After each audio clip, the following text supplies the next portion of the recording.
শ্রীরাম এই মঞ্চের পক্ষ থেকে এই মঞ্চ অর্থাৎ পশ্চিমবঙ্গ সরকারের উদ্যোগে জনকল্যাণ শিবিরের এই মঞ্চ শুভ সকাল জানাচ্ছি। আজকে আমি সত্যি I am feeling so much gratitude to stand here. আমাকে এই অপরচুনিটি দেওয়া হয়েছে এখানে দাঁড়ানোর জন্য।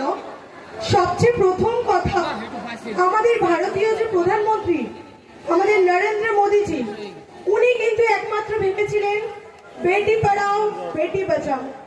মেয়েদের জন্য যদি কেউ সত্যি ভেবে থাকে সেটা তিনি একজন। আজকে এত প্রকল্প আমরা পাচ্ছি, তার পিছনে একমাত্র আমাদের নরেন্দ্র মোদীজি আছেন।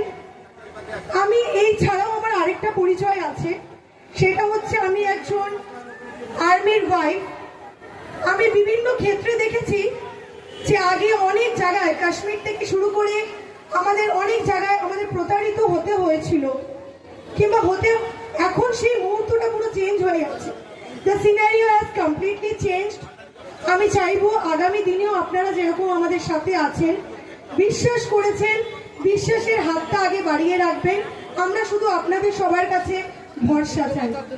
আমি বেশি বড় বক্তব্য রাখতে চাই না। আমি জানি আপনারা সবাই প্রচন্ড গরমে কষ্ট পাচ্ছেন। এখানে শুধু এইটুকুই বলতে চাই, ভরসাটা আপনারা সাথে রাখবেন।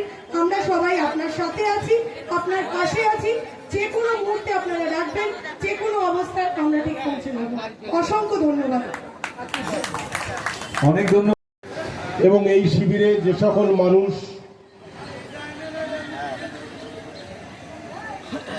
কেন্দ্রীয় সরকার এবং রাজ্য সরকারের নানান সুবিধা নেওয়ার জন্য এখানে উপস্থিত হয়েছেন, কাশরডাঙ্গা 1 নম্বর, কাশরডাঙ্গা 2 নম্বর, নগরুকড়া 1 নম্বর, নগরুকড়া 2 নম্বর অঞ্চল থেকে।